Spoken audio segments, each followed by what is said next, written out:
حبیب صاحب 2 خط اور اب تیسرا خط خان صاحب کا، یہ خط کی کیا کوئی سیریز سٹارٹ کر لی ہے خان صاحب نے؟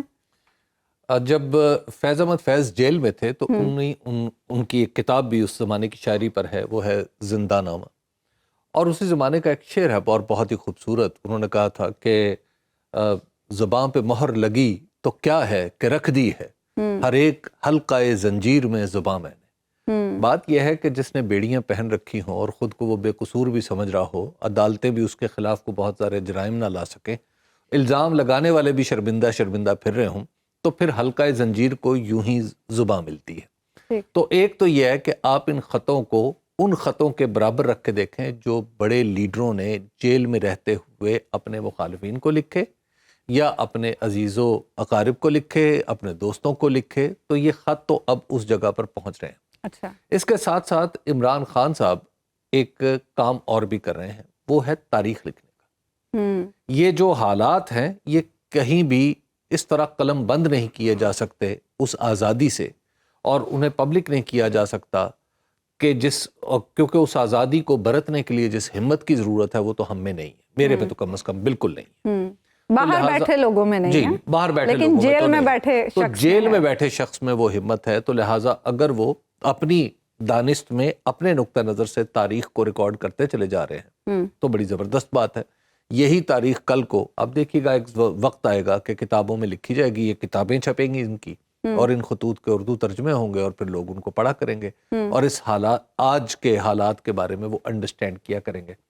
ان خطوں سے جو اگلی بات ہے، ان خطوں سے جو نکلتی ہے وہ یہ ہے کہ عمران خان صاحب اپنے انکار پہ قائم ہے. وہ کسی قسم کی ڈیل کو قبول کرنے کے چکر میں نہیں ہے.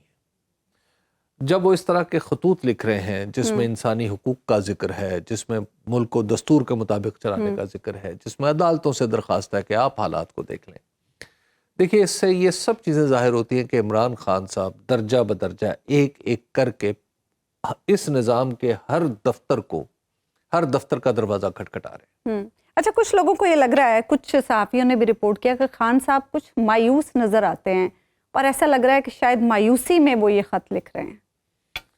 اچھا، یہ جو خطوط ہے ان سے تو کہیں مایوسی نہیں جھلکتی کہ خطوط کو اگر دیکھا جائے تو ان کے اب تک جتنے بھی ہیں اس میں تو کافی دلیری اور بردباری سے کام لیا گیا ہے. اول تو یہ خط لکھنا بڑی دلیری ہے، اور پھر دلیری پہ بردباری کی حد قائم رکھنا یہ اور بھی مشکل کام ہے. اچھا، کیونکہ انسان جب جیل میں ہوتا ہے تو بہت ساری تلخ چیزیں بھی اس کی نوک زبان پہ یا قلم پہ آ جاتی ہیں، وہ نہیں آ رہی. تو مجھے تو نہیں لگتا ان کی مایوسی ہے. اور کوئی بھی شخص جب جیل میں ہوتا ہے تو وہ اس امید و بیم سے گزرتا تو رہتا ہے. ٹھیک ہے، جس طرح ہم باہر بیٹھ کے بھی کبھی امید میں مبتلا ہو جاتے ہیں، کبھی ڈرنے لگتے ہیں، کبھی خوف آنے لگتا ہے، کبھی خیال آنے لگتا ہے. تو یہ کیفیت تو ہر جگہ رہتی ہے، تو جیل میں بھی رہتی ہے. اچھا حبیب صاحب، یہ جو اپوزیشن الائنس ہے یہ آپ کو میچور ہوتا ہوا دکھائی دے رہا ہے کہ مولانا بھی اس میں شامل ہوں؟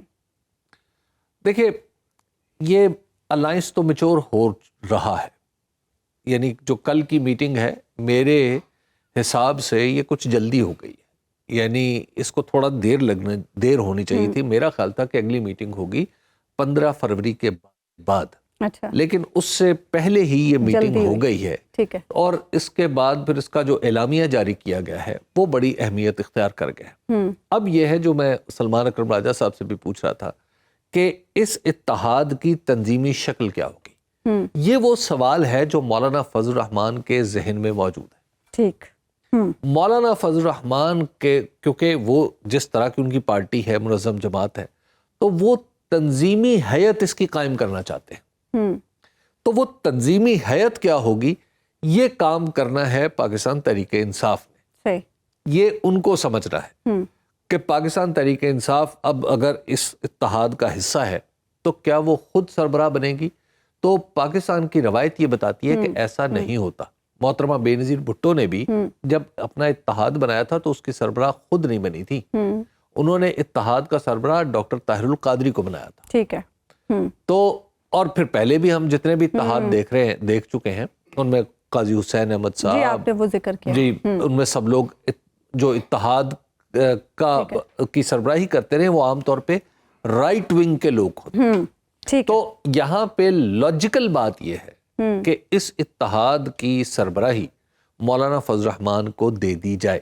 اگر یہ معاملہ تنظیمی سطح پہ اس طرح آگے بڑھتا ہے تو پھر آپ دیکھیے گا بہت تیزی سے بات چل نکلے گی. بھائی اس میں اگر سیکرٹری جنرل کی جو جگہ ہے وہ پی ٹی آئی اپنے پاس رکھے اور باقی لوگ اسی طرح شاہد خاقان عباسی صاحب کو جس طرح ایک کمیٹی کی سربراہی دی گئی ہے, یہ کچھ ایسا لگ رہا ہے کہ کچھ میچورٹی آ رہی ہے اس سارے پروسیس. اچھا حبیب صاحب, آئی ایم ایف کے وفد کی chief justice of supreme court سے ملاقات اور تفصیلی نوعیت کے سوالات, ماضی میں تو ایسا کبھی نہیں ہوا. کیا کہا, کچھ لوگ کہہ رہے ہیں ہمارے انٹرنل افیئرز میں مداخلت ہے, کچھ لوگ کہہ رہے ہیں دباؤ ہے اس کی وجہ سے حکومت پر. ایک تو یہ ہے کہ جو 97 سے جو آئی ایم ایف ہے اس نے اپنے لیے ایک سلسلہ رکھا ہے, وہ اپنی پیرامیٹرز بنائے ہیں اور پھر 2018 میں وہ ڈیولپ ہوئے تھے. وہ یہ تھا کہ جن ملکوں کو قرضہ دیا جا رہا ہے یا جو ملک بار بار قرضہ لے رہے ہیں آخر وہ انہیں ضرورت کیوں پیش آ رہی ہے. تو پتہ ہی چلا کہ گورننس کے مسائل ہیں, عدالتوں کے مسائل ہیں, اینٹی کرپشن کے مسائل ہیں. تو یہ سارے مسائل کا جائزہ لینے کے لیے انہوں نے پھر ایک کام شروع کیا. اب اگر آپ کو یاد ہو تو سری لنکا میں 2023 میں جب وہاں کا 2022 کا کرائسس تھا, 2023 میں جب پھر وہاں پہ اسی طرح کا وفد گیا تھا. اچھا. اور اس نے بھی جا کے وہاں یہی سارے کام کیے تھے اور اس نے ایک ڈیٹیلڈ قسم کا ایک چارٹر بنا کے دیا تھا, سٹیپ جسے کہتے ہیں تھنگز ٹو ڈو کی فہرست بنا کے دی تھی. تو اس کے علاوہ اس کے علاوہ افریقہ کے کئی ملک ہیں, ان کا بھی انہوں نے یہی کام کیا. تو پہلے تو ہمارے وزیر اعظم جس بات پہ آج خوشی منا رہے تھے کہ آئی ایم ایف نے کہا بڑا اچھا کیا ہے, تو مجھے اس بات پہ حیرت ہو رہی تھی کہ یہ خوشی کا مقام نہیں ہے, یہ فکر کا مقام ہے کہ ہمارا جو شمار ہے وہ کرونک یعنی ایسے ہے کہ ازلی بیمار قسم کے لوگوں میں ہونے لگا ہے کہ جو سری لنکا اور اس طرح کے, میں ان ممالک کی بڑی عزت ہمارے دنیا میں ان کی بڑی عزت ہے ہمارے سر آنکھوں پر, لیکن جب آپ وہاں پہ آپ نے اپنا درجہ گرا کے خود کو ان کے برابر کر لیا ہے اور آپ آئی ایم ایف کی تھپکی پہ خوش ہو رہے ہیں, تو پھر ہم کیا کریں؟ اس کا مطلب ہے پھر آپ کو فکر نہیں ہے, فکر پھر ہم کریں. دوسری بات یہ ہے کہ جو ان کا یہ جو معاملہ ہوا ہے آئی ایم ایف کا, اس کا ایک پولیٹیکل ریپرکشن بھی ہے. وہ کیا؟ وہ یہ ہے کہ آئی ایم ایف امریکہ کے ساتھ مل کے کام کرتا ہے اور امریکہ کا ویٹو ہے اس میں. جب آئی ایم ایف کی طرف سے قدغنیں سخت ہونے لگے اور ان یوزل کام ہونے لگے پاکستان کے تناظر میں, تو آپ سمجھ لیں کہ کہیں نہ کہیں کچھ پریشرز آ رہے ہیں. یہ جو یک آپ کو اچھے بچے بن کے نظر آ رہے ہیں نا سب لوگ, یہ دراصل آئی ایم ایف کے پیچھے جو پریشرز ہیں ان کا کام ہے.